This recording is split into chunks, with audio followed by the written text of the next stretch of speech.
that's going to be, it's going to be a little bit of a Ted, challenge. I just hit record and it says it's recording. It does. Yeah. And I don't know why it says, yeah. I don't know why mine says recording is not available.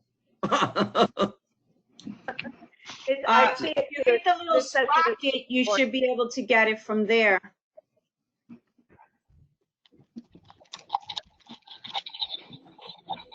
No, wait a minute. No, I don't want to. What's going to happen is it's going to open up another one.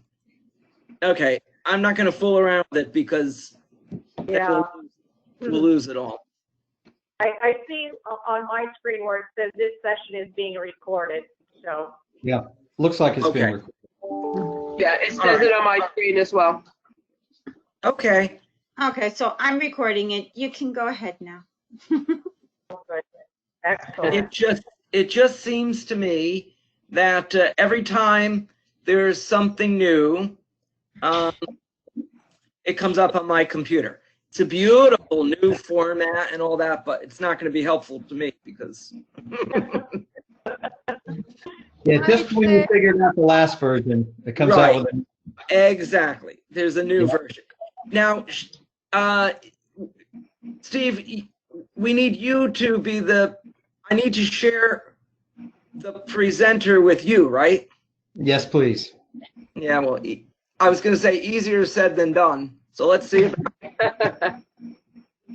Because now they moved it again. Right? microphones, camera, general.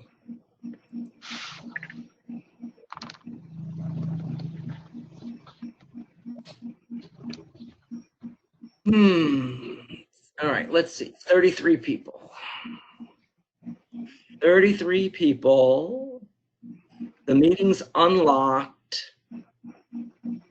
Organizer.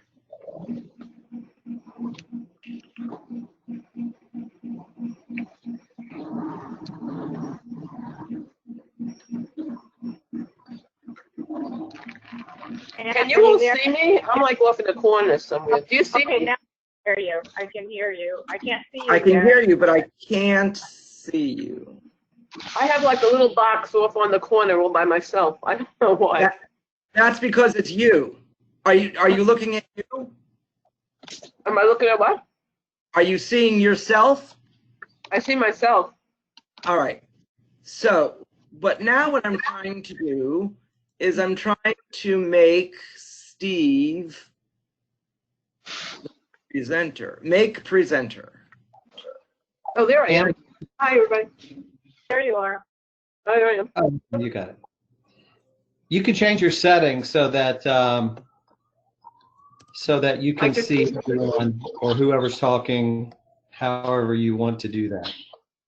So, Steve, I think I made you the presenter. Okay, let's see what it looks like. And this has changed, so I can't see what you're seeing. Can you see the red side of your screen? I can see your screen with all the people.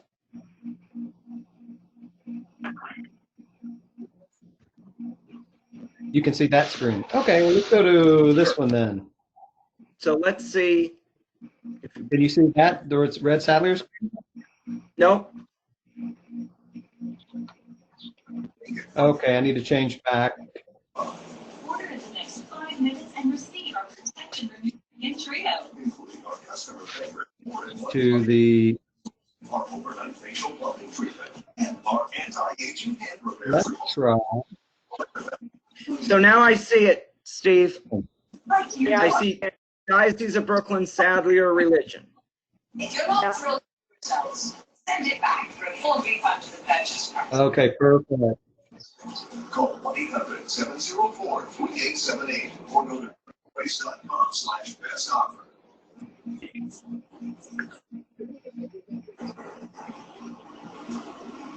I can't. Let me see if I can find where I can see what you're seeing so that I won't have to keep asking. Christine, Georgie, it says you're the organizer. So Yes, and so are you, Ted. I know, But can you mute everyone?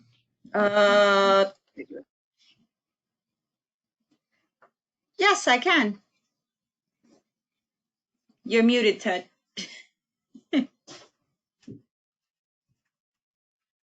All right, so is that better? Then we don't hear a lot of background. But then we've got to unmute Steve. He can still unmute himself, but let me go down and do it. I did it. Okay. Steve? Okay, can you hear me? Yes, we can.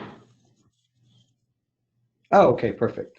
Well, if we're ready to go, are there any introductory comments that anyone needs to make, or should I go ahead? Yeah, no, let me say a few words and then I'll mute myself. Again, welcome everybody. It's good to see you. I'm seeing a little bit different. There seems to be about 58 people online now. So again, good to see many of you for maybe the second or third time this week. We're very grateful to those who have emailed or called or sent us updates about how you're doing. It seems as though we're making progress in lots of different areas. And one of the most important areas, obviously, is the presentation that Steve's going to provide for us today. I again want to thank Anna and Tim and Suzanne for all of the help and expertise that they're providing us with. I want them to know that when I spoke to the group yesterday, I reinforced the fact that, it's only through going into the portal, paying attention to, what they're saying on the portal, using it over and over again so you're familiar with it, that you're going to be able to help your catechists. So I don't want to spend too much time. Perhaps we'll have some more things to say before the end, but I'm going to turn it over now to whoever at Sadlier, and it might be Steve that wants to begin, and then we'll get back to you at the end of the meeting. Okay? So. Okay, great. Thanks, Ted, and thanks again, everyone, for being here.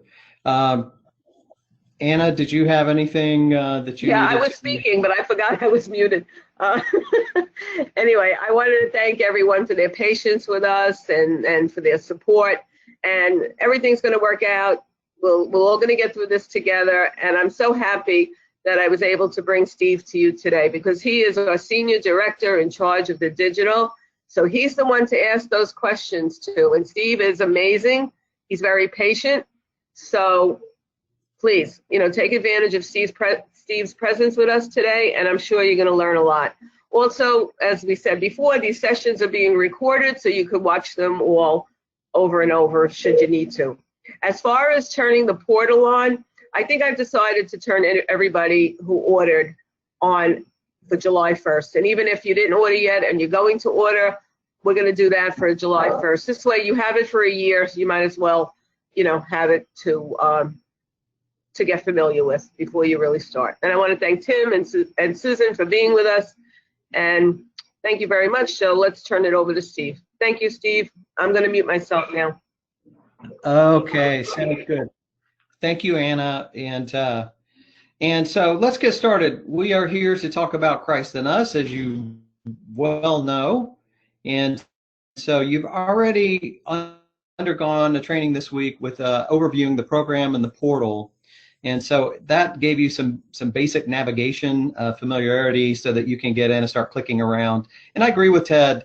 It's like anything new. If you think back when you got your first smartphone, I had the same experience. What is this? What's it capable of? How do I use this? And it wasn't until I really engaged with it that I learned how to use it.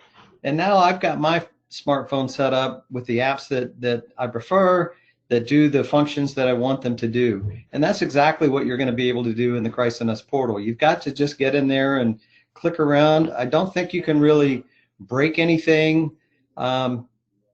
You don't be afraid of it. the more you're in it, the more you'll get familiar with it, and you'll become familiar with where things are, what they are, and what your preferences will be as far as getting in there in the pacing. I know that we're setting out a really simple structure for you for lesson planning, and that's to come. But today we're going to focus on really the administrator portion. This is what you're going to need to know to be able to set up your portal so that you can get your other members of your community on board. So that's what we'll be taking a look at today. And really the onboarding process is focused on these steps, as far as the portal itself. So it all begins with a welcome or activation email. It depends on if you've been a previous Sadlier customer, or maybe many of you have been. And so you'll get your email that says, hey, we've activated this new portal for you. And if you haven't received that yet, I just heard Anna say that many of you will be coming on board July 1st. So that's good. This is going to help you understand what that email has in it and what you need to do when you get that email. So we're going to start with welcome activation email. There's directions in the email that are provided. We'll take a look at an actual email so that you can see that and you'll know what you're looking at when you get it. And it also includes a link to a 2.5-minute video that's going to direct you where to go in that portal. And that's what we're also going to be looking at today, is what that video is directing you to and the steps that you're going to need to take to set up your portal. So that takes us to the second step, which is administrators. I'm assuming that's most of you today that are overseeing your program. If you're not feeling confident with technology, maybe you want to bring on a partner that is comfortable using technology, and they can oversee the portal setup for you. So don't feel panicked if this is something that's not a strong area for you. That's okay. There's probably somebody around that can help you. Of course, we're here to help you. Anna's here to help you. We're just a click or a phone call away, an email or a phone call away. So so feel confident that you're going to be able to do this, but some of you may prefer just to get some help. But we'll be looking at what's called the first time setup course. Don't let the word course throw you. Immediately I think of college course. It takes a long time. There's a lot of study involved, and that's not what this is. These are really mini courses that are step-by-step instructions. So we just call it a course because it's a collection of step-by-step instructions that help guide you through setting up your portal. And I'm going to show you how to set up your avatar and change your password, and then set up instructors, classes, students, and parents. You don't have to do all of these things at once, but you probably do want to follow this order. So you're going to want to get your catechist in there first and get them in the portal. And then you're going to want to think about the classes that you want to set up. You're going to want to think about importing your student list and even your parents. So that's all contained in the first time setup course. And then we also have a course for all of the users called Getting Started. And so the Getting Started for Administrator course is what you're going to want to do after the first time setup course. And I'm going to walk you through all of this. I'm just giving you an overview. The Getting Started for Administrators is just a short sequence of short videos.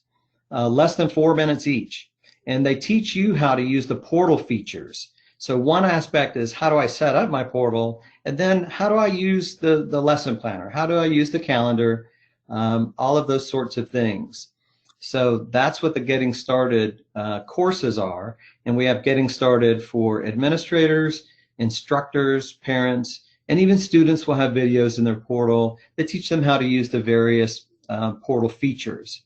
So one is setting up and one is using the portal. And we're going to focus on the first two steps here today, the activation email and the first time setup course. And then we're going to look at Getting Started for Administrators and how to notify your instructors, parents, and students that they're in the portal. Because once you get your community in your portal, then you're ready to go. So it's a linear, one thing at a time, and I'm going to help you get the majority of that done today. So that's where we're going to start. So we're going to start with the welcome activation email, and we'll take a look at a sample of that now. So this is what the email is going to look like. It's going to have your name, dear whoever you are. Thank you for your order. Here's your order number, whatever it is. And this email contains important and save a copy. So when you get your email, whatever you need to do, print it out or store it in a special file in your email system, whatever, you're going to want to be sure that you have access to this, because you may want to go back and access some of this information later. So that's the first thing. And these highlights are not in your email. I added them. So you're going to want to save a copy of the email for your records. And then it's going to tell you that you've got Christ in Us, and here's your administrator information. So when you order this or order a trial, Anna puts in the order for you, and this is your particular access information as far as username and password. It's also going to provide you with a URL, and that's just a web address, www.christinus.com. It'll probably have /@ and then it's going to have a series of numbers or letters that follow that. That's going to become your unique access link. And what that means is that it's unique to your whole community. So whenever you go to log into christinus.com, you're going to want to use that complete extension on that web address. That's what will be catechists and your parents and your students. They're not going to go .com and try to put in their username and password. They're going to digits that follow. So I just put a series of X's there just to represent that each one of you will have a different series of numbers that follow that. And you're going to want to use that as your particular access point for your community. And we'll pause in a second for questions. I'm going to show you the second half of this email. So now it says once at the login screen, so you're going to URL, and it's going to open up the web browser for then you're going to see your username and password. So it's going to tell you as an administrator what your username and password are. Again, that's why you want to keep this email handy, so that if you need to go back to it, you can access this information. Because that becomes a stumbling block for people when they email. It's got that basic information. Without that accurate information, you won't be able to get into your portal.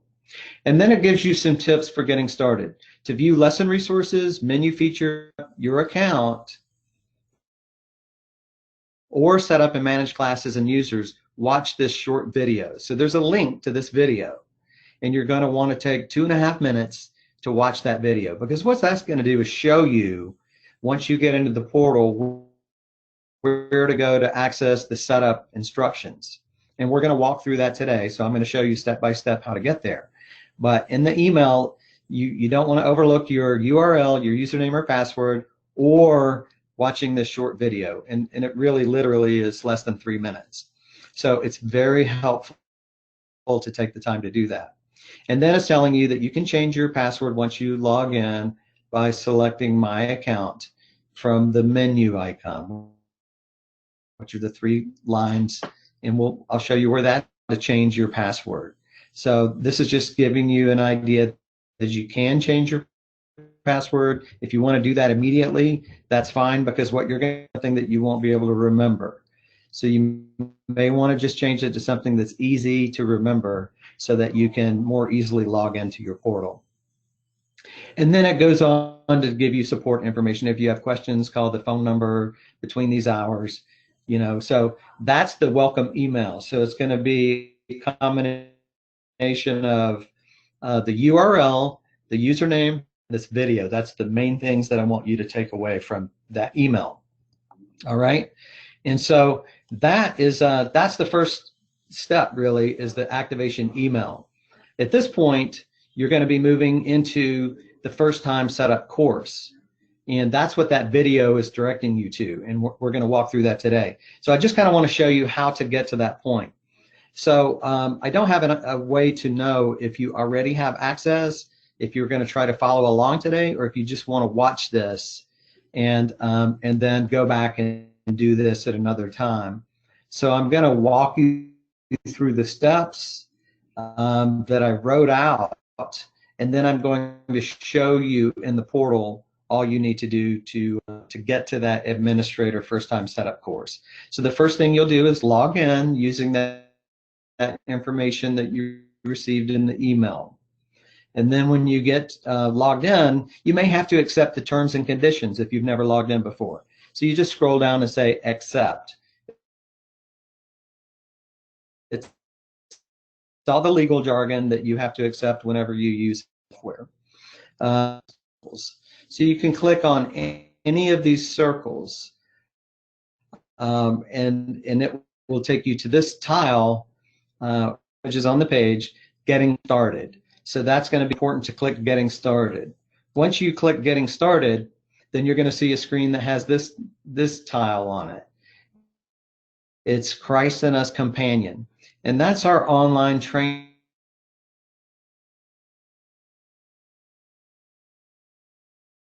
earlier this week. So Christ in Us step instructions and videos for you. And then once you get into Christ in Us Companion, you'll see this panel on the left side. And then you'll click courses.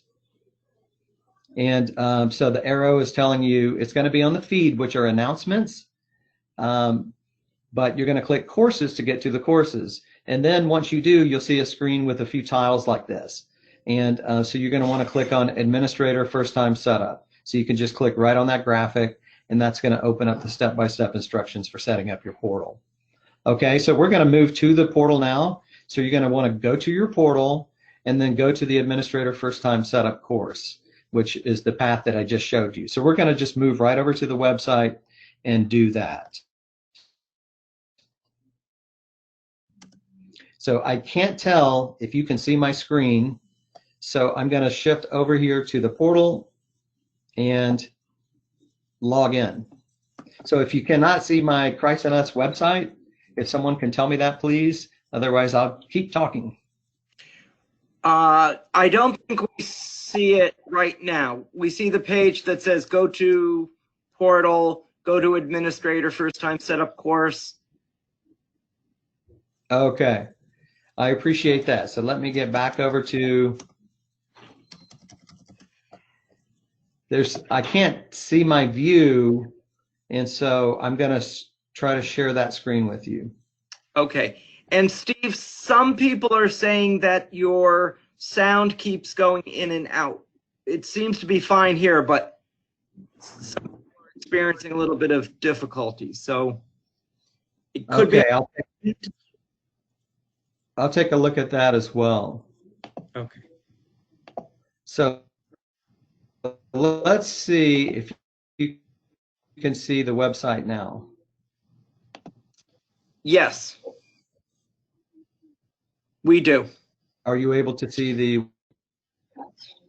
All right, I have to switch back to my go-to screen to check my microphone. So give me one second. Yeah. Seems to be moving a little slowly. Yeah.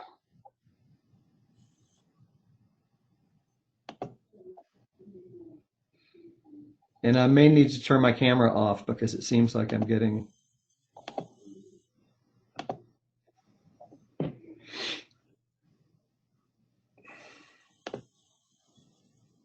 Okay, here we go.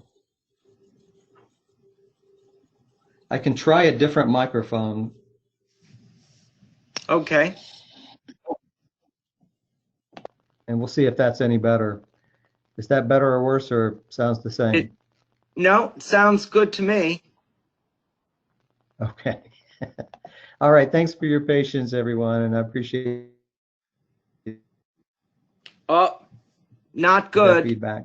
Okay, so now we're on the login page. And when you come to, I'm sorry?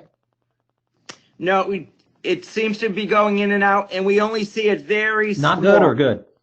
No, not good. No, And it's blurred, Steve. And the picture Not is good. very small. Cloudy. Very small. Okay. All right. And blurry. It's dim. You can't make out what's on it. It's blurry. Yes. Okay, let me turn off my camera. Maybe there's some streaming issues here because it is responding very slowly.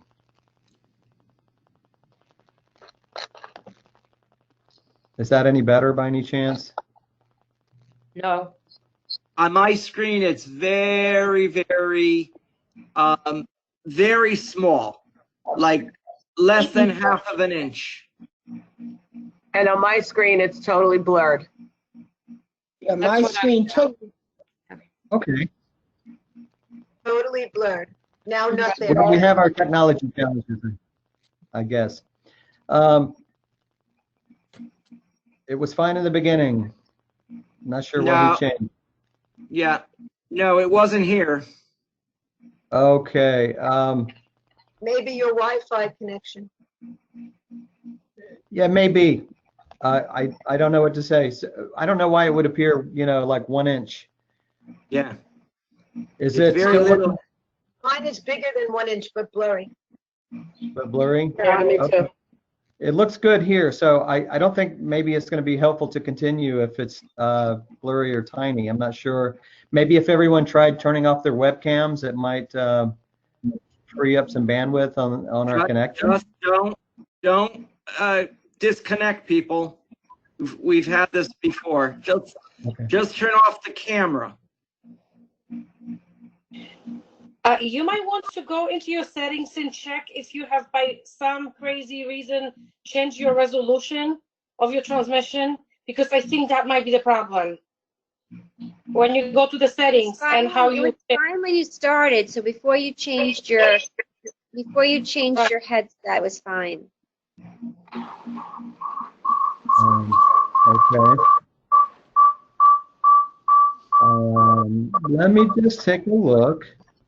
Let me try to do this a different way. I'm not sure. Let's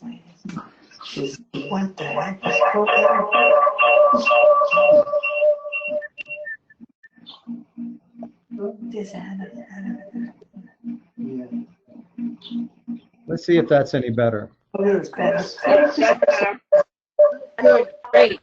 The noise is someone is connected on twice. Perfect. Yes, you can see it. That's good. Perfect. That's good. Okay, so I've used my URL and my username and password and logged in, and now you should see those grade level circles, right? So it doesn't really matter which one you click. Every grade level will have access to. I hear a little feedback. If there's any way to mute yourself. There is. So let's see if we can mute ourselves again, please. That noise is when one person is connected on two devices. Yes. So we just need to be sure we mute ourselves.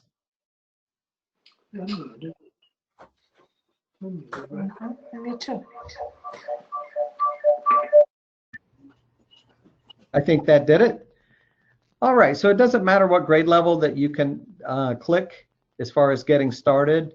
So I'm just going to select a grade. And this is what I just showed you in the slide presentation. So now you're going to see the Getting Started tile on the page. So the Getting Started, it makes sense. You're just getting started with your portal, so you want to click on Getting Started, okay? So once you click on Getting Started, it takes you to Christ in Us Companion. That's the online training program. There's a learning community as well, but we're not going to focus on that today. We're just going to try to access the courses that we have in the way of training for you. So once you see this tab, you're going to want to click on that, and it's going to log you into what we call Christ in Us Companion. And the first time you go in, you may have to accept terms and conditions because it's hosted on a partner platform. And but again, it's just like any software that you use, you have to accept those terms and conditions. And then you click on the courses link. So it's on feed right now, which is just a series of announcements. There's a video here that explains Christ in Us Companion, some text that says to access the training videos, click Courses tab, or the Learning Community, click Discussions.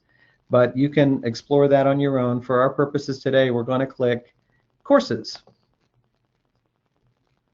And then you see these series of courses that we have for you. And again, these are all pretty short duration.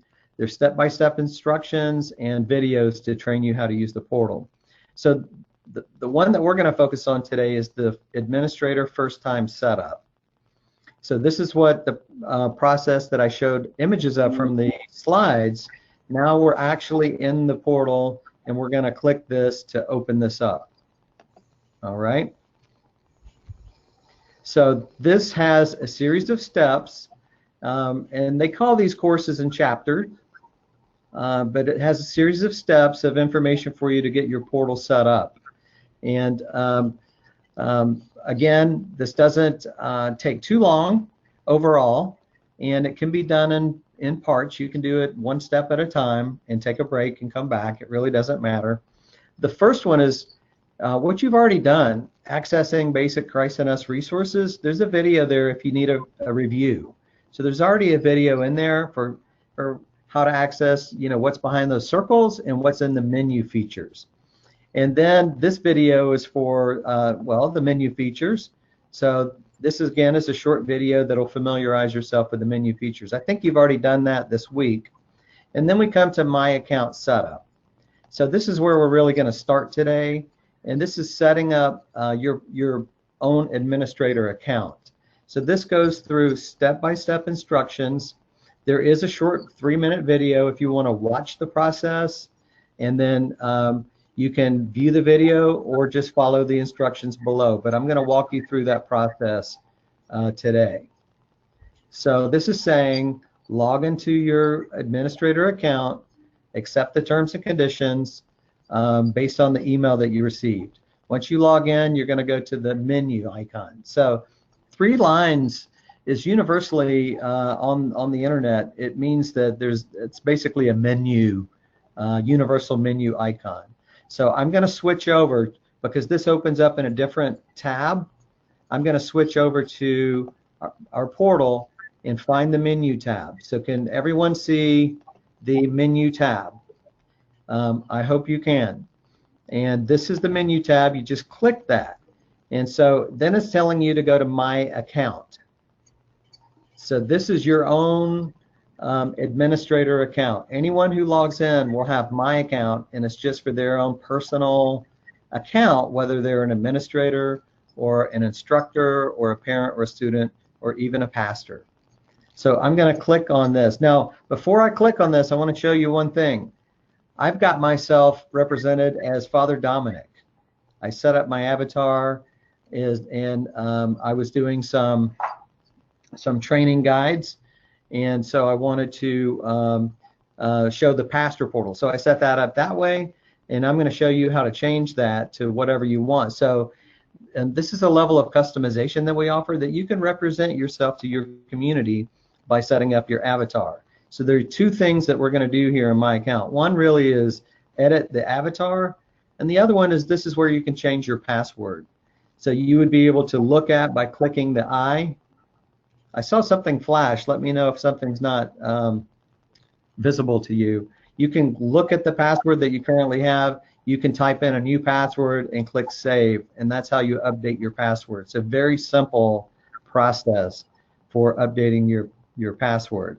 But if we're going to change our avatar, you can see here, this is what I selected, but it says click here to change your avatar type. So I can choose a graphic, I can choose the male or the female avatar types, and I'm going to choose male just to show you what options you have here. I'm just going to kind of go with the middle of the road skin tone. I'm going to pick out some kind of hair that represents something similar to what I have. I can pick my hair color, and that's actually starting to represent me.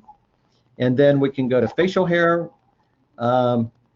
I don't have any of those facial hair styles, so I'm going to skip that. And we do have a variety of shirt styles, and so I'm just going to stick with the t-shirt, and I can even change the color of it if I want. So that's good. And occasionally I do wear glasses, so I might even throw those glasses on. and I tend to have a darker frame, so I would do that. So let's say that I save that, and now I'm going to click Save again, and then what you're going to see is that now I am, my avatar represents me, but I forgot to change my name. So I'm going to show you how to go back in to my account, and let's just make sure that I have my name correct. So I'm going to be Mr. Steve, and I'm going to put in my last name, and there we go. That looks better. So I'm going to save that, and now click Save. So now I've updated my avatar. So that's a very simple process. It's one of the first things that you're going to want to do when you get your access is update your avatar and change your password. So to something that you can remember. So that's what this is started to tell you, to go into my account, to you can edit your avatar, you can enter your name, you can change your password. So all of these step-by-step instructions are here for you, everything I just showed you. So now you're going to want to begin to set up additional users and classes. And so this is going to tell you how to do that. Again, you're going to click the menu and select Settings. And you're going to have a variety of options here. So I'm going to go back to the portal and show you how to do that. So we're going to go back to the menu.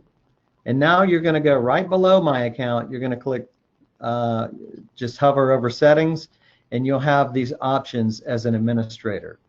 So Manage Instructors means that that's where you're going to add your catechists. And we used an instructor to satisfy the parish and the school teachers who don't always identify as catechists, even though we know they are. So instructors are catechists.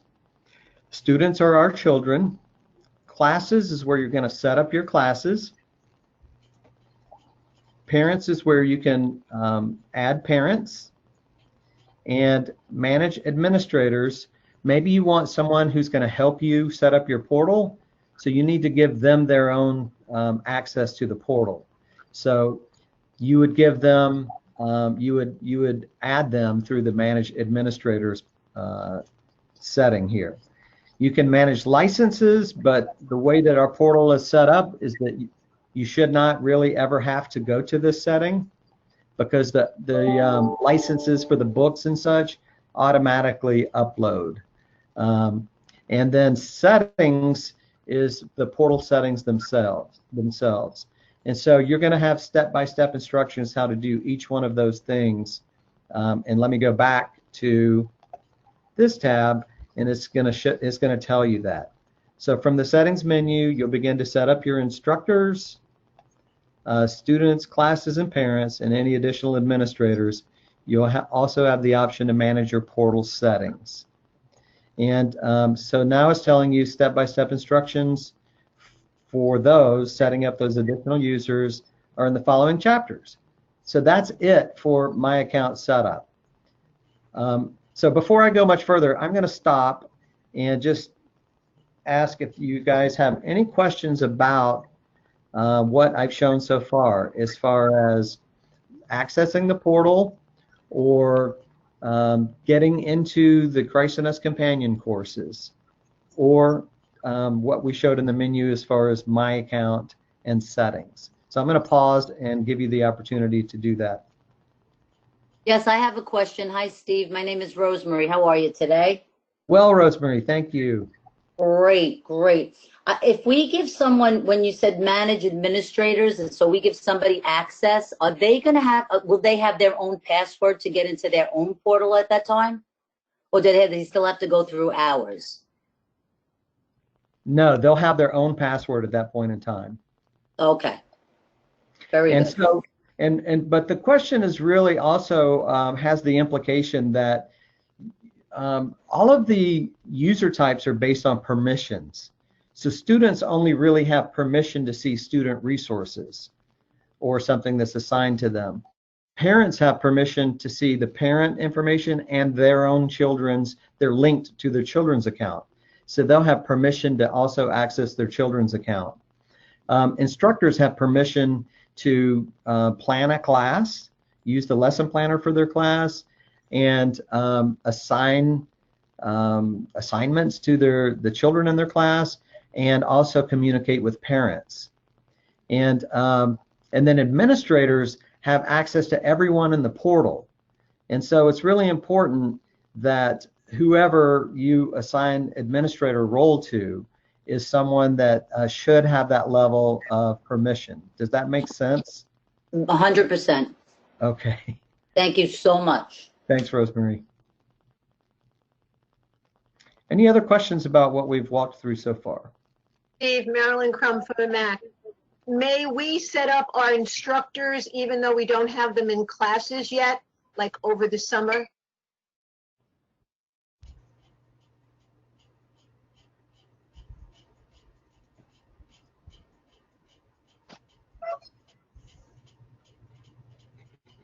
Yes, absolutely. And I'll go back and show you that these managing the different, in a particular order, because you really need to add the instructors first, because you can't set up a class until you link an instructor with it. So they're structured in a particular order so that the functionality of the portal will work properly for you. You'll see that later on. If you set up a class before you add students, which you're going to need to do, you won't be able to assign anything because there are no students in the class. So it will look like the assignment feature is not working, but you can't assign anything until you have at least one student in the class. So the portal sort of builds on itself. Once you add your instructors, then you're ready to set up your classes. So that's a good question, and yes, you can add the instructors. Hi, this is Angie from St. Finbar. I'm just curious, as far as catechists, if we needed to either add, let's say, halfway through the year, or maybe subtract one, how is that possible? That's a great question, Angie, and I appreciate you bringing that forward, because we know that our communities, there's always one or two coming in or out in whatever role. And so it's really easy to manage. Once we go back into that menu and it says manage instructors, that's where you can add maybe those last few catechists that come on board for the new year, or even delete ones that have left. And so you do that through the user type. So you would do the same thing for students. When you add students, you can go in and add one student at a time, but you may choose to bulk upload the majority of your students when you're setting up your portal. So it gives you the option to do it either way, but you probably would not want to add one catechist or one student at a time if you have a lot of them. So that's why there's the bulk upload option, the spreadsheet option. Okay, great. Thank you so much. You're welcome.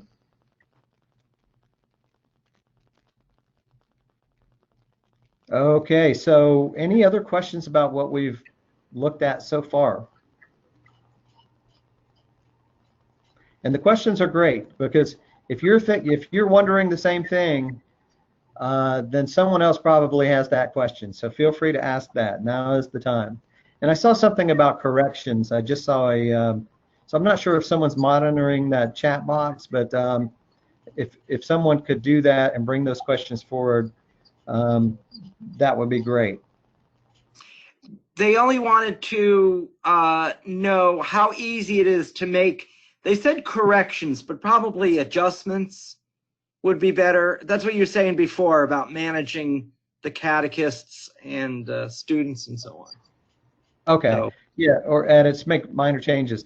So it's very easy to do that, and we'll take a look at that as well. Once you get someone in, just like I changed my avatar, and you can change your password easily, you can do the same thing with your catechists or students or even classes. You can go back in and edit them and just make any corrections or changes that you want to.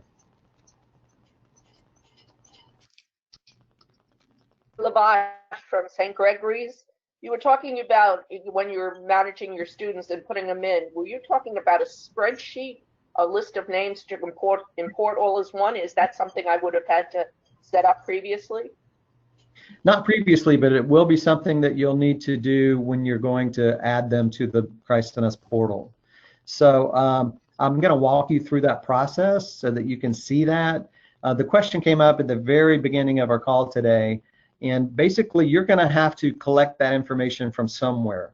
Some people use parish data systems, and some people use Parasoft, and you may just have an Excel document list that you have, or maybe you've got them all on paper and you're going to have to enter those into a list somehow. But once you collect that information for each of the user types, your students, your catechists, your parents, we provide spreadsheet templates. So these are Excel spreadsheets, and they're referred to as CSV files. And we provide that template for you, and then you can just drop that information into the templates based on what it's requesting, and then you upload all of that at one time. So that's part of what we're moving into next. Great, thank you. We have another question. Can a class be managed by 2 or 3 catechists, or is there only one catechist as the manager, let's say?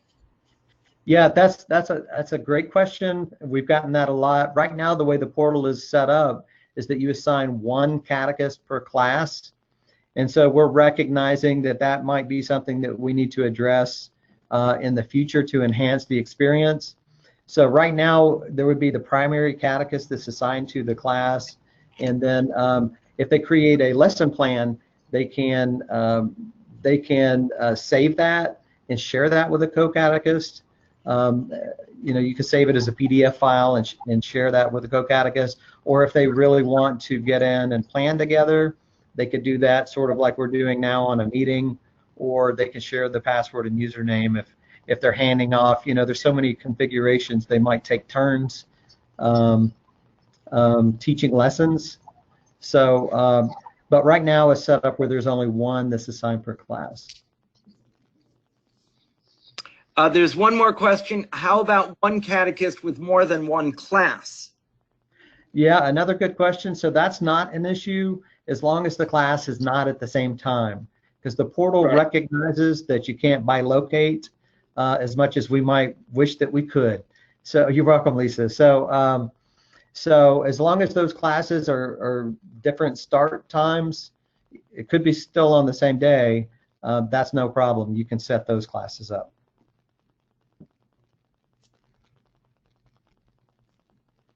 All right. Can you take attendance? I have one portal? just said.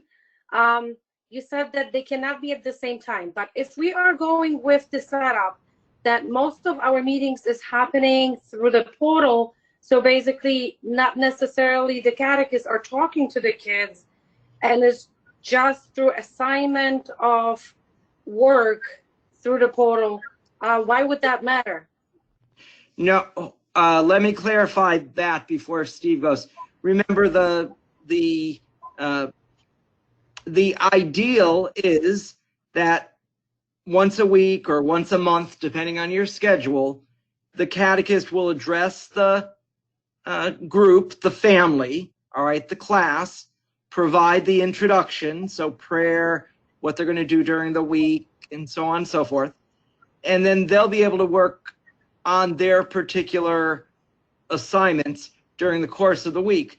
But we said the last few weeks that you can't schedule those introductory meetings once a week at the same time, because if you're using Teams, if you're using GoToMeeting, you can't have the same class going out at the same time. So, we went over that. We said maybe Monday you would have grades 1 at 7 o'clock, grade 2 at 7:30, grade 3 at 8 o'clock, and then Tuesday, Wednesday. So that's what I understand that, Ted. I understand that, but that is totally irrelevant with the actual assignment of work on the portal. So what I'm saying is, why would the portal matter? I understand we cannot schedule things at the same time if we choose to meet in some way every so often with the class. Yeah. But assignment of time in the portal, that shouldn't matter because the students are doing work at any given time anyways. Yeah. Okay. But I'm only saying that we're suggesting that the two go hand in hand. So, Steve, you might want to comment on that. No, I mean, you Yeah. answered the, if that's a directive, then that's Okay. fine. It's just Okay. I didn't think it was relevant, that's all. Thank you. You got it. You're welcome. You're welcome. It's not relevant in a completely remote environment unless you're trying to teach two classes, which physically you can't do. But it is relevant when you think about face-to-face. And so someday you may be returning face-to-face, and so the portal is designed so that you can't double book yourself, basically. And that's the reason why it's set up that way. And it brings up a good point. You know, when you're setting up your classes, are you going to set them up for the night, you know, the day and time that you're meeting remotely, or are you anticipating return? Because about setting your classes up as if they were meeting in person, you know that you're 10 a.m. on Sunday morning or whatever it is, and then basically your live meeting might be on a Monday night or whatever. But then when you return, the portal is actually recognizing when your class is. So you have the option of setting it up either with that frame of mind, you know, the remote frame of mind or the face-to-face frame of mind, but you can change it at any time. So if you did shift back to face-to-face, you could still change it back to the real time where you would be meeting in person. I hope that's not confusing anyone, but it's something to think about. Oh, thank you. Thank you. That explains all. Thank you. Steve, I have a question again. So if I wanted to put all my classes on Sunday morning, like we usually do, before they will stream a mass, I can put all my grade levels in. The teachers can go on just the portal per se before we start with any go-to meetings, and it would be okay for all of them to be on the same time? Well, would you normally have them all meeting at the? Yeah, they can all be on the same time as long as it's a different catechist for each class. Yes, that's what I'd have. Okay, thank you very much. Yeah, you're welcome. That's how. I just had a question or a comment. If Sure. It could be difficult for parents if they have more than one child and you're setting it up to all meet at the same time and they have one or two computers in the house. So I think the different time schedule is actually beneficial to parents. Well, go ahead, Ted. Steve, go ahead. Go ahead, Steve. I was just going to say that the parents don't really see how you set your class up. They only know what you tell them, that your child is going to receive instruction at a certain time in a certain place. So I'm just suggesting that as an administrator, if you anticipate coming back face-to-face, that would be one way of looking at it. So that's already in place. And then your catechists just hold their sessions whenever they hold their sessions. The parents don't really see that. And Steve, you might want to mention also the fact that there's a possibility for the family to address the different grade levels that they have within their own family. So you could work with the second grader and the fifth grader at the same time. That's very true, and I guess it would depend on how your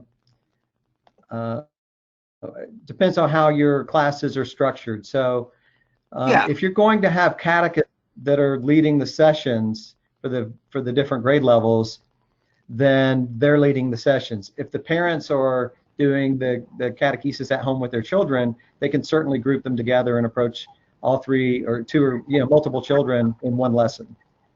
Right. I have another question. Isn't it true, though, that once the catechist puts that instruction on just your platform, we're not talking about GoToMeeting, that they can look at it any time of the day and check in, so the catechist knows that they have seen it and can do their lessons? Isn't that correct, Chris? Steve, I'm sorry. It's correct that that it doesn't matter when the class is set up. The catechist can hold the class whenever they want, and they have access to their portal 24/7, as do the children. They'll have access to the resources, and you may want to even take advantage of having them, say, view a video or do something before a lesson or even after a lesson during the week. So everyone has 24/7 access. Is that answering your question? Very much. And thanks for all your help, because this is brand new material. Thank you. Oh, I understand. You know, I've been knee deep in it for a long time, and so I'm trying to get to the very practical level that you're at. How do I do this? So I appreciate the questions.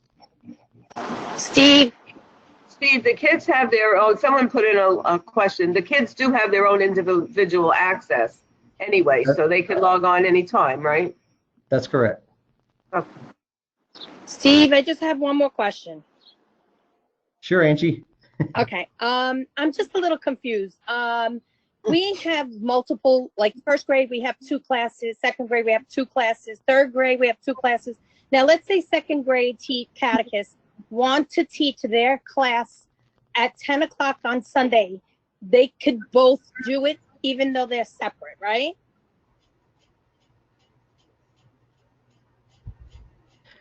The audio cut out just a bit. I'm sorry to ask you to repeat that. Okay, that's okay. So I have 2 catechists that teach second grade, and they both want to teach at 10 o'clock on Sunday. Can they do it even, because they'll be separate, but it'll be 2 separate classes. Is that possible? Oh, yeah, absolutely. It's only when you're trying to schedule 2 classes at the same time for the same person that it becomes. Okay, that's what I was confused about. Perfect. Thank you so much. And just let me just add to that.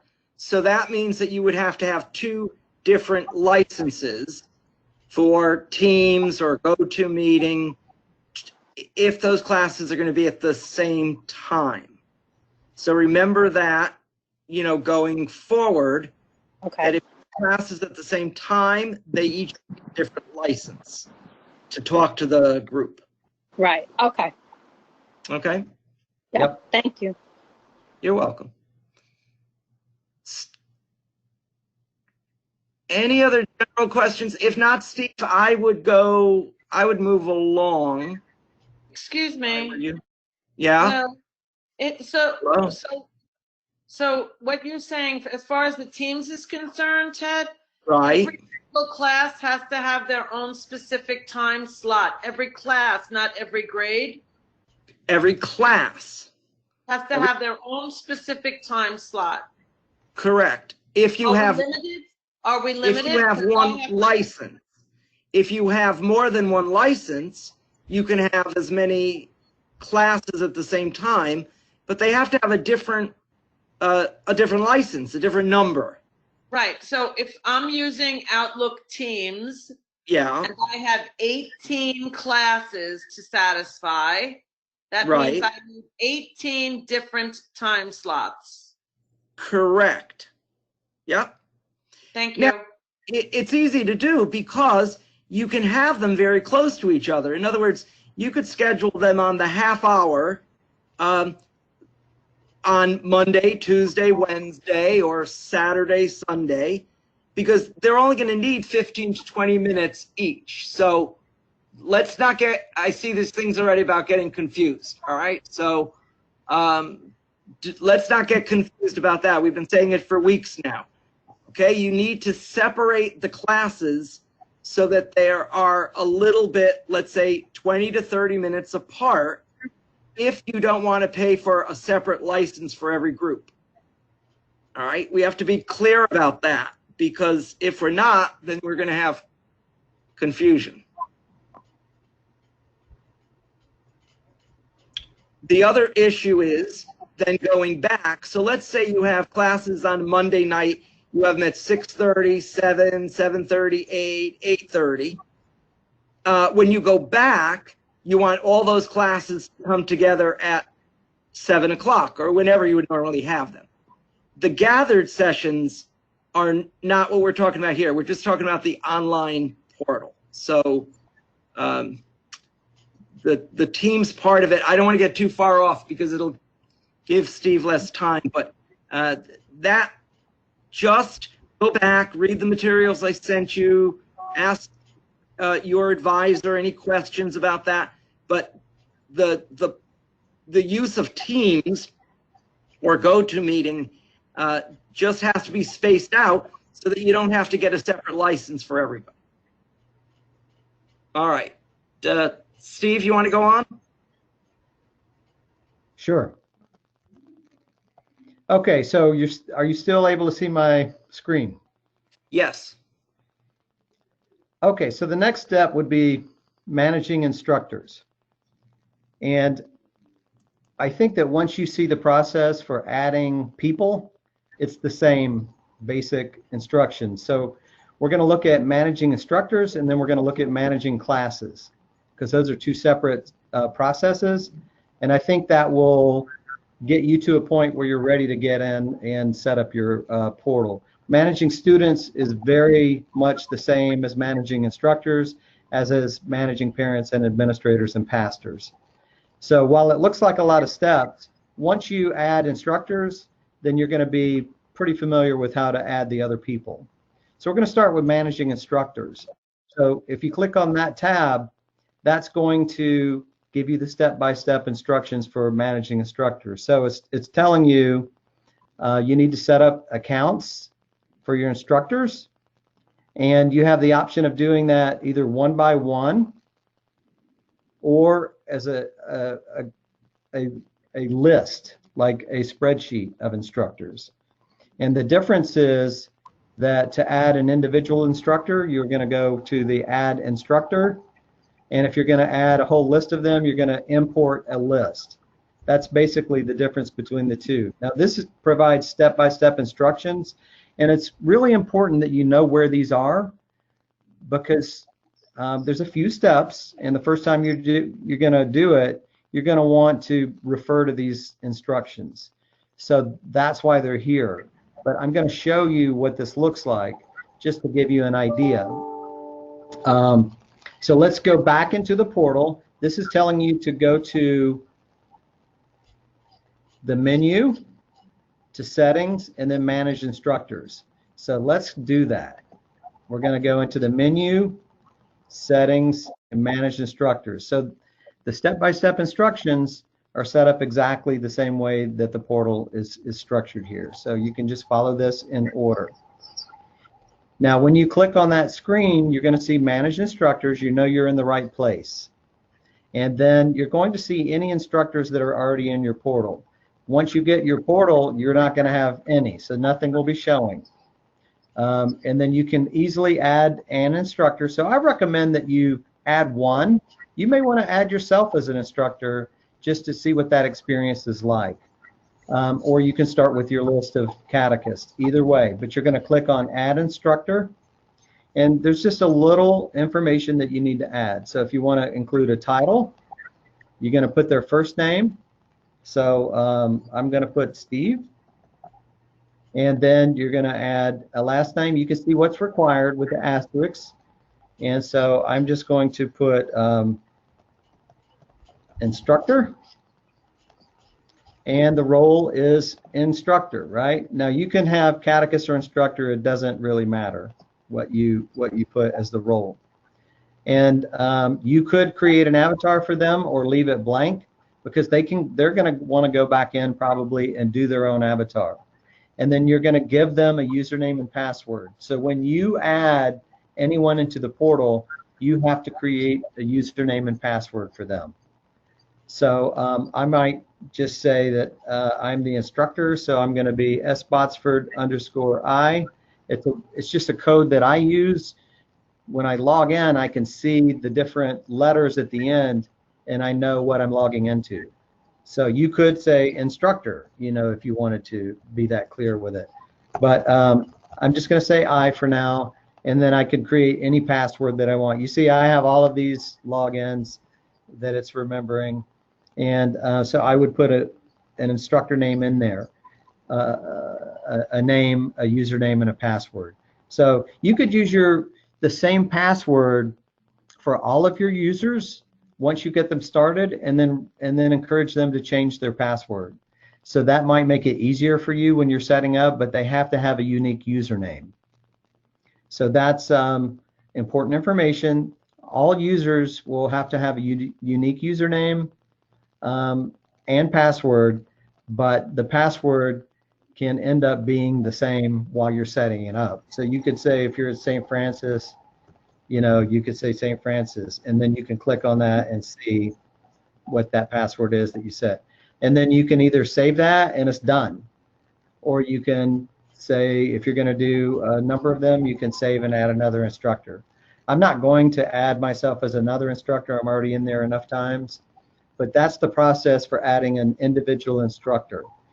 If I go back to, are any users forced to change their password? Is it just recommended that they tell them to do it, or does the system automatically make them reset it upon login? it does not automatically make them do that. And so I would just encourage you to recommend that they change their password. And really the reason why, that's if you give everyone the same password. And the main reason why is students are very savvy. And if they start to figure out, well, the password is the name of my parish, then my friend's password must be the same thing. And they can get in and play around with the information that's in the portal. So that's why we would recommend that they change it, so that it prevents anyone else from logging into another account. Good. Yep. All right. And so if you're going to import a list of instructors, you're going to click the Import tab. And this is gives you step-by-step instructions here. How do I create an instructor import file? Now, I want to tell you that if you click this, it hasn't been updated yet. It'll be updated, I think, on the 29th. So by the time you get your access, this is telling us for Sadlier Connect, and that's not going to help you. But back on this page, I actually provide you with a document that is correct. So how do I create an instructor import file? So you're going to want to follow those steps, and this is going to tell you how to do that in Christ and Us. So you've got your overview and your steps of what you need to do. I'm going to show you what this is telling you, so that we, you know, you can go back and refer to this if you want. It's already, you can see it's already backed up to getting you to this place. It's going to tell you that you're going to want to click import and click this template. So really where you're going to want to pick up is from that point. And let me get back in here and show you this. Download the import template. So this is going to be helpful for you. Right now it just downloaded on my computer. I'm not sure if you can see the bottom left of my screen, the import template for instructors. So you're going to want to open that up. So I'm going to say show in the folder, and then I can find it. I can move it to my desktop if I want, or I can just open it up. So I'm going to double click that and open it up. Now, are you able to see my Excel spreadsheet, or do I need to share that screen? You'll need to share it, I think. Because okay. All right. So let me switch screens. And application. All right, here we go. So you can see this is really all we need to be able to this is all the information that you're going to need to enter to be able to upload a spreadsheet. And so action required, so this tells you what's required and what's optional. So you're going to need to put in the required. Action means, A means add. So you're going to want to put A by each of your catechists, right? So you can do that one at a time, or actually if you highlight a couple of those cells and then drag it down, it'll fill it in for you. So that's very easy. Excuse me. So you have usernames, and again, those are required and those need to be unique. So if you want to use a formula, you could say the first initial of their first name and then type in their last name and do these uniquely that way. If you want to use numbers, then again, if you click this and drag down, it'll just fill it in for you in sequence, and they can go back and change their username as well. So it depends on what you want their username and password to be, or if it matters to you. So you can begin to see that this becomes pretty quick to fill out. Title is required, so you may have to go back and update that, or you could just say, you could call them all catechists, right? So that's simple if you want to do that. But then it would say catechist Anna, catechist whoever. But it does let them know some of our catechists are parents, and they're going to have different access logins as a parent than they will as a catechist to be able to access their child's information. So if you did catechist here for instructors and then you did parent under the parent, then they would know which portal they're logging into, because when they log in, it'll tell them their role, because it'll show the title, right? First name. So this is where it could get cumbersome if you have a lot of catechists. So this is where you're going to want to export that data out of your parish data systems or wherever you have it. And then as long as you have that spreadsheet handy, then you can copy, I'm not sure if you know how to do that. You can right click and copy this column out of the information from the other spreadsheet, copy it, and then paste it right into this one. And you can right click and paste. Let's see here, like this. And it would just paste it into our template. And as long as you do all of the column or all of the rows for each of your catechists, then, and do the same thing for last name, they're going to match up. So I don't know if anyone is confused by that. Spreadsheets can be confusing, and if you're not familiar with them, then you may want to try to solicit some help. Maybe you have an administrator that's done this before.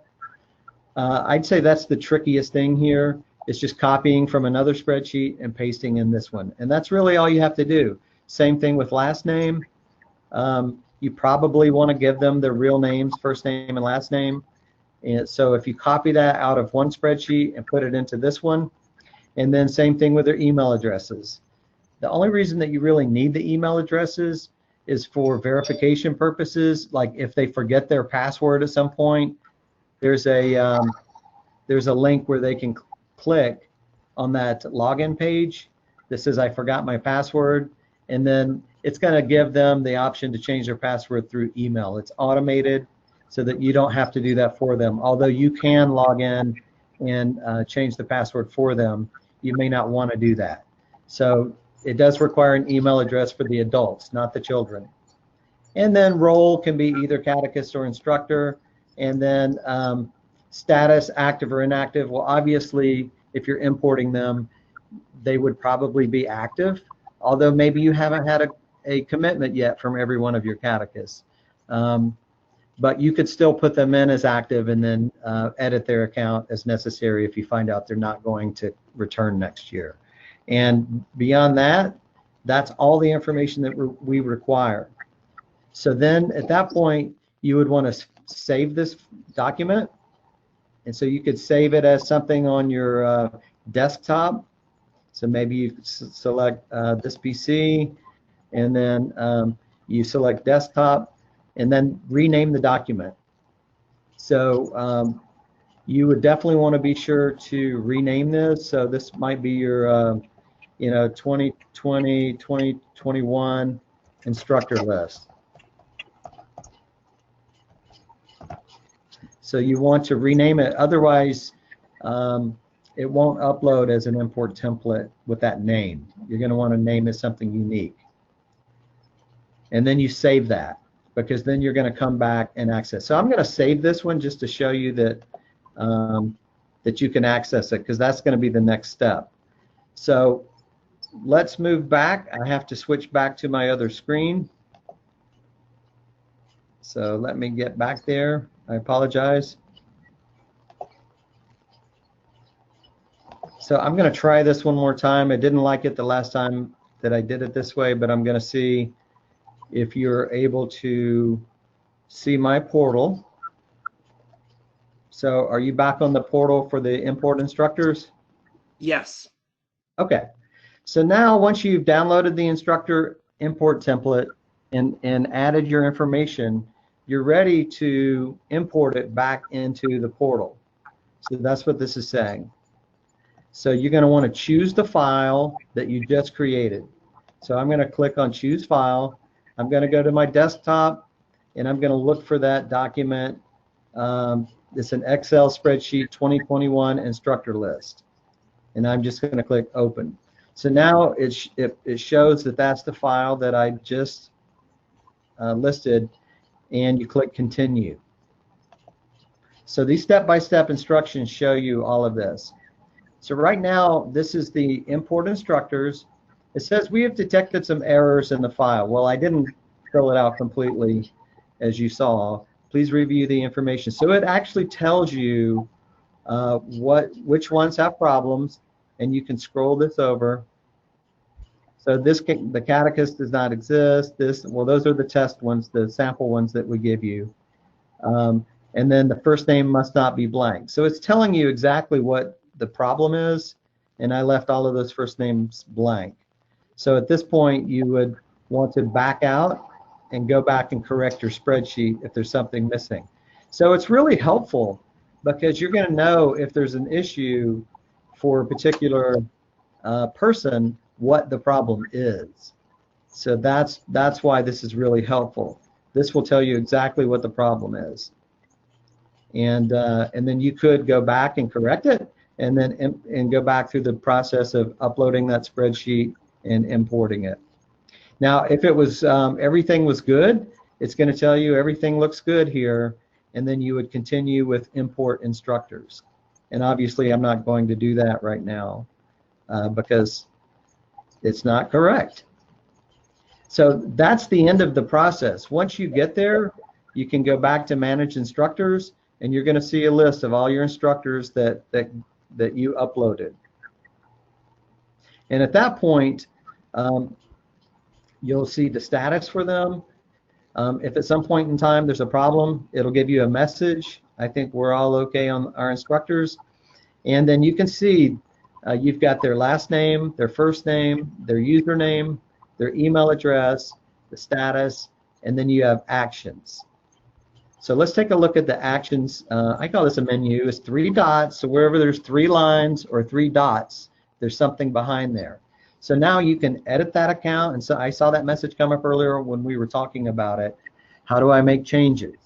So you can edit this. You can disable them. Maybe they've left the program, but you don't want to delete them entirely. You can disable their account so they cannot get into the account. You could delete it. There's not really going to be any licenses to manage. You could send them a message. So you can see send instructor welcome. I just want to show you what that looks like. Oh, I can't show you from the screen, but you would have the option to send them a welcome email. That welcome email is going to tell them that we're using Christ in Us. Here's the URL for your institution. So you'll have your own parish URL already in this email, and this will tell them their username and password. So that's how they're going to know how to get into the portal. So once you have them, you're going to want to go in and send them the notification that they've been entered into the portal. And you can do that whenever you want. So you can go ahead and get them uploaded, and then when you're ready to have them get into the portal and explore, that you're going to compose message. All right, and then edit the account would just open up this particular instructor account, and then this is where maybe they need help changing their password or reminding them what it is. You can help them by changing the username, or they can't remember which email address, you know, that they had. Whatever it is, you can go in there and make any changes as an administrator. Only administrators are going to be able to do this. Catechists can't go in and change anyone's account, nor can parents or students. So, so I'm going to cancel that. I don't really want to make any changes there. And that's the end of manage instructors. I know that we are rapidly closing in to the end time. So if it's okay, I'm going to show you manage classes really quickly. It's a very similar process, and then we'll take questions at the very end. So for manage classes, you're going to go to settings and then manage classes. So this is going to be very similar. You can add one class at a time. I'm going to walk you through that process. And I recommend that you set up one kind of dummy class just to do it, So you're going to have one instructor in there to be able to do that. If you have a lot, you can always, maybe you've imported all your instructors and you want to set up the classes for them. I think that's a good idea. So you can see I've got bots for instructor or bots for catechist. I'm going to select myself as a catechist. I can name the class whatever I want to name it. So maybe it's, for grade 1, remote learning, whatever you call it. I can change the grade. Section number is, you can add any additional information that helps you. So maybe you could put the day and time that they meet or whatever. That's optional. And then you're going to select a model for that class. Now, if you want to have catechist oversight of the class, which I think you do, and you're going to possibly be returning to face-to-face at some point during the year, be it the first day or somewhere, maybe you're alternating with a hybrid approach. Maybe you're going to meet face-to-face one day a month, or maybe it's all remote for now, but you're hoping you're going to get back into the classroom. I would recommend using parish traditional. You're going to have these options. If you follow the liturgical year, this will allow the lesson planner to align the lessons to the gospel readings. Obviously, these are school settings. You have family events that you could schedule. At home would just be for 100% exclusive at-home lessons that basically parents are teaching. So I wouldn't recommend using at home if you think you're going to get back face-to-face. And if you're using a summer model, you would use that. So I recommend parish traditional. If you're not sure what that means, you can click on the question mark and it gives you a brief description. So we're already having to adapt to some degree to this remote learning, but we're hoping that we're coming back face-to-face at some point. So I'd recommend that you use parish traditional. That's going to give the catechist full access to making assignments and things.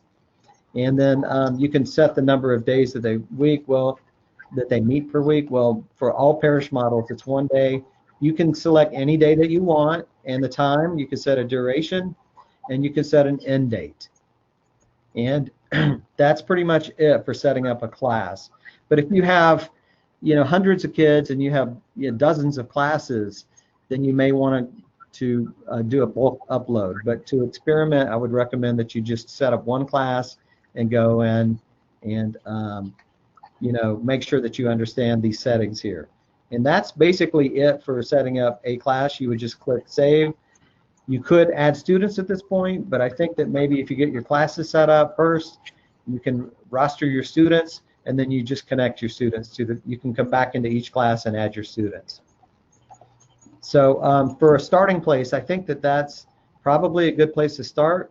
Once you go back to managing parents or administrators, you're going to see that it's really the same process as classes. So I'm going to back up and show you that if you want to import a spreadsheet of classes, this is going to look just like what you saw before, but the only difference is because the classes can be set up with different models, you're going to want to select faith formation model, that means parish, and then you're going to want to choose traditional. So if you're going to upload all your classes as traditional, you're going to want to download this template. If you have different models for your classes, then you'll just select a different template. Maybe some of your classes are going to be a different model. Maybe you will have students that are going to be just learning at home with their parents. I don't know, but you would use a different template for that. But for the majority of our children, I think you're going to use parish traditional, and then you download that template.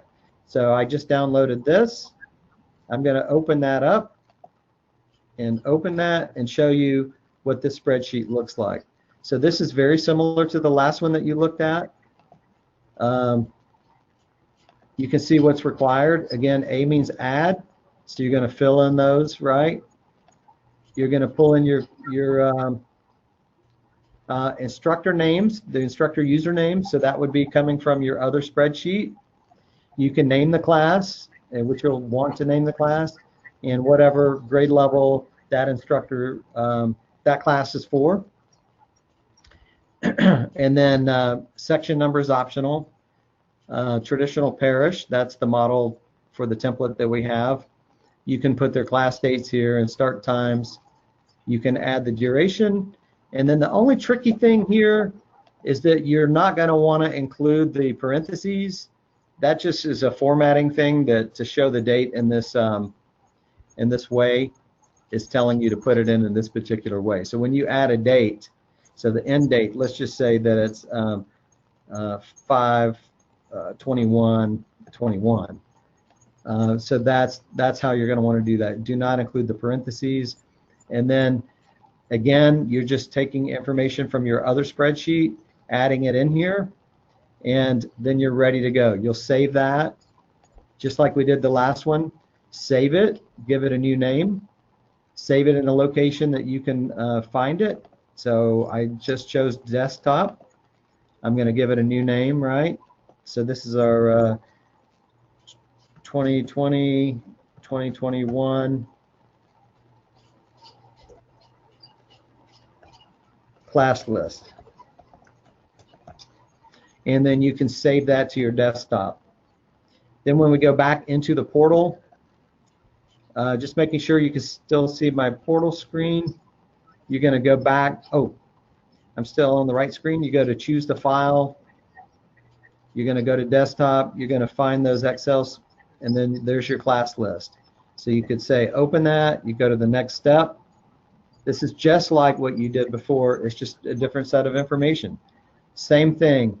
This is going to tell you it's red, so that's not good. And it'll tell you, if you scroll over, what you need to do if there are any errors detected. But hopefully there's not, and then you will be able to scroll down, import your classes. But we're not going to do that, obviously, because we're just showing you a process. So that's really all there is to it. And at this point, I'm going to pause for questions about that uploading process. Adding instructors or classes, anything that you saw there.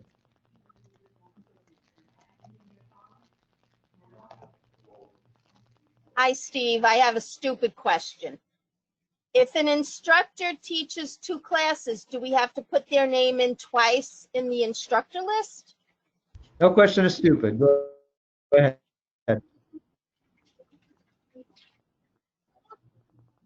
Not in the actual instructor list, but in that class import, yeah, you'll want to make sure that that instructs different classes, so you put them in 2 different times. Thank you. I have a question. You're welcome. Hi. Am I uploading my students from last year, or am I waiting until registration, which won't be until August now, to input only the kids who register?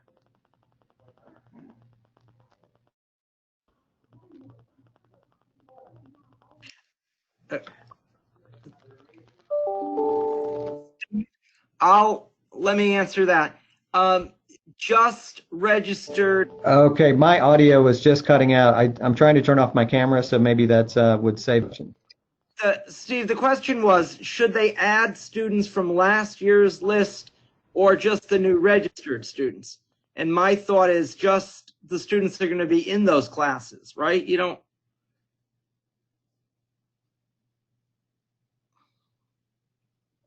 Yeah, I would just register those students for this coming year like you would for a normal one. Now, Right, but normal year. Just remember that it's not going to be unusual for you to have significantly fewer students. Okay, I think we need to all be aware. The schools are aware of that. The parishes are aware of that. In terms of masses, we've got to be aware of that too. So don't get worried if you have 30%, 40%, 50% fewer students registered. They may come back eventually, but we've got to be prepared for that. Any other questions? Steve, if they enter some students now based on last year, can't they edit it later once they know? I mean, I'm sure a lot of them will be on there. Yeah, and you can also put them as inactive until you hear from them. And then all you have to do is switch them to active from that student list. Just saying, if they have time and want to get a jump on it, you know, maybe they can do it like that. And then, like you said, make them inactive and then edit it later. Yeah, I think that's probably a good idea. Have you all opened registration for next year? They have. Some have almost completed it, and some have not begun. So they're okay. Different levels. So you could set that according to where you're at today, and as the registrations come in, you can go in and just mark them as active. That might be an easier way. Go ahead and upload them all, and just base it on current registrations. But I think we need to mention something that was said at the last meeting, and that is it's better not to buy lots of different seats or ebooks, and then in the end find out that you're in a hole because you've bought 20 for grade 2 and you only have 5 students. So I just want to warn everyone that that's going to be key, even in terms of relating to the grant, the Catholic Foundation monies. So we're all in the same boat, parishes and masses and all that. No one really knows for sure what the numbers are going to be. So you have to do your best.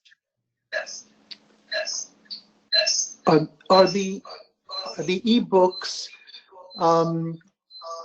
the cost of those ebooks for the students, are they different for each of the grade levels? No, we're running a promotion now. They're only $1.99 each. So, I mean, and even to relate to what Ted had said earlier, if you did over-order ebooks, because they are a yearly license, I was thinking about it, and if you didn't activate them all, we could probably put it over to the next year. I think I'd have to try that, find out exactly. But I think if let's say you ordered 20, you only use 5, you still have 15 inactive ebooks. We probably could turn those licenses for the next year. All right, but they're $1.99 per student, and I don't know if that's running just to the end of June. So if you want to get your order in, I think it's worth it. So it's less than $2 a child. But we want to remember, Anna, right, that we're promoting the actual textbook as well. So could you remind them? It's a combination.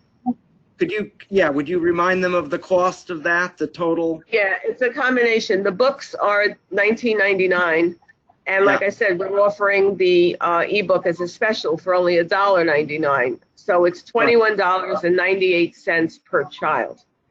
Okay. And if you overorder, what I'm trying to say is if you wind up overordering some ebooks, we could probably push it to the next year, or I could work something out with you. So don't stress, because it's just, even if you ordered 10 extra ebooks, that's only $20. I mean, so we could do something to reimburse you. We'll give you a book or two. But do not order 500 extra ebooks. No, that wouldn't be a good idea. Right. How late can we order ebooks as well as texts? You can order as late as you want, but if you want to take advantage of the early ordering specials, which we have, and you can save 80% on shipping, it's to the end of this month. And Susan, do you know how long the $1.99 is for the ebooks? Do you know? I think it's a while now, so I think we're going to the end of August, so we're all right. Okay, so you have time to get the ebooks for $1.99, but the shipping special I think ends at the end of this month. We'll still offer a discounted shipping, but it'll drop down to like 60% and then 40%. Thank you. If you want to take advantage, Thank you very much. My pleasure. Thank you. I have a quick question. It's Rosemary from Mount Carmel. On Monday, the catechist will be trained at a session like this, correct? Correct. On June 29th. Okay. Do you recommend us, because some of us are back at work and stuff, do you recommend us going in on that? I kind of want to go in. I know we're able to, but do you actually recommend it, that we make some kind of an effort to do so? Meaning the DREs, the administrators. Anna, what do you think? Anna? I recommend it. I would recommend it because number one, I think the more you hear of this program, the better for you. I mean, it's, you know, even if you hear some things twice, I think the better for you. And this way, if they have specific questions, they could maybe, you know, have a conversation with you. So I think it's worth it. But Ted it says the session is being recorded. So hopefully all these sessions have been recorded. And if you can't make it, you can't make it. Then you can go to the recorded session. But if you can make it, I would recommend it. Thank you so much. You've all been so helpful. Thank you so very much. You're welcome, Ro. Ted, we have two catechists. This is Sister Pat. Sister Pat. Can't make the original conference, so they want to have it recorded and listen to it later in the evening. How do they go about? How do they do it? So, as I said before, they're all on the resource page on the diocesan website. So if they're not there right now, they'll be there very shortly because Christine is putting them there. So they can look at any of the training sessions that we've had so far. The one on Monday will be there. But everything is in the resource section on the diocesan webpage. All right, but the one for the 29th, which is Monday. So sometime after the 30th, it'll be there. After the 30th? It might take a day or two to get there. Yeah, not that day, because it takes a long time for them to upload on the website. So. All right. So they go to the diocesan website and look for Sadlier or? Yeah, look for the training sessions. It'll say Sadlier training sessions. And I'll have a link? And there's a link there, yeah. Yep, okay, thank you. You're welcome. But the best thing to do, if at all possible, obviously, is to be at the session. So yes. I know we're a few minutes over, but does anybody have any last minute questions? Yes. Hello, Ted. Yes. This is George from Saint Fortunata. Yes. Hi. I think Mary Kay asked a question about unique usernames, which I believe is important to hear about it. So she's saying that it's recommended to make the student username the first initial and use the last name. Yes. And then she mentions that she has many students with the same initial and the same last name. What to do on that in that case? Sure. So all you do is add either the middle initial or add something to the end of the name. We have lots of Bob Smiths in the diocese. So when we see them, we have to put Bob Smith A, Bob Smith B, whatever it is, just to make the difference between them. Yeah, I wanted to say one thing. I forgot at the beginning. On Monday, John Collins is going to be giving the catechist presentation and training. But because John is so dedicated, I didn't mention it at the beginning, but he's also on today's just to be with you and to make sure that he hears the training that Steve is doing. So John is also here with us today. So thank you, John. Yes, thank you very much. The other thing I want to say in closing is that, of course, these are never meant to be standalone events. It's very, very important that we all remember that it's not going to be, a one-time event or a one-time happening. We need a lot of training. We need a lot of ability to go online. So do not worry if you don't get the whole thing at the end of the session. As we were saying, there'll be plenty of opportunities for you to review them, to go back, to look at these, to ask individual questions. but it's going to take time. It's going to take, you know, your going through the portal, looking at all the different things. There's lots of questions that you have here. Does the administrator have oversight of the catechism? Yeah, of course. That's the purpose of that. You should not use whole names. Whole names are not good because, you know, there's security issues related. I'm just trying to, you know, go through some of these. After the meeting on Monday, you know, it's very, very important for you to meet with the catechists to do these same kind of questions and answer sessions. All right, so a little more to say on this, but does anybody from Sadlier want to wrap up? Because we're already 2:36, so. Okay, and I just want to thank everyone for their patience. And like Ted said, I mean, this is a process, so it's you're not gonna digest all of this in you know, in 1 or 2 sessions. So once you get, I think though, as he also said, you have to become a little bit more familiar, so that you know, if you do need subsequent training, at least you have questions to ask that. You know what I mean? Because we can't like start from the beginning all over again. I mean, we can, but I think it would be better if you dive in a little bit to try to see where we can help you and what your specific questions are. Susan, you have anything about that? No, I just wanted to say I appreciate everybody being on, and please don't feel overwhelmed by today if you are, because we're always going to be here to help you. We want to help you be successful.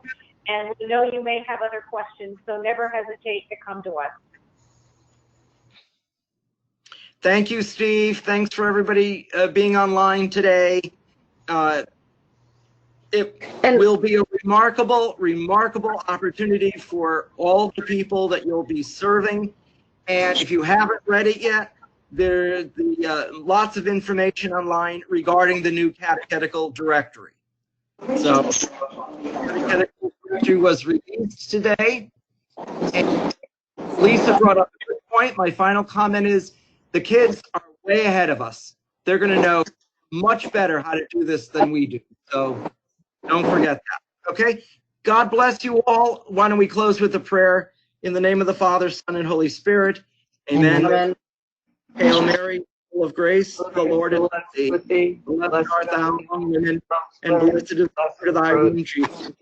Holy Mary, Mother of God, pray for us now and at the hour of our death. Amen. Our Lady, Queen of Peace, pray for us. In the name of the Father, Son, and Holy Spirit. Amen. God bless you all. We'll see you soon. Thank you.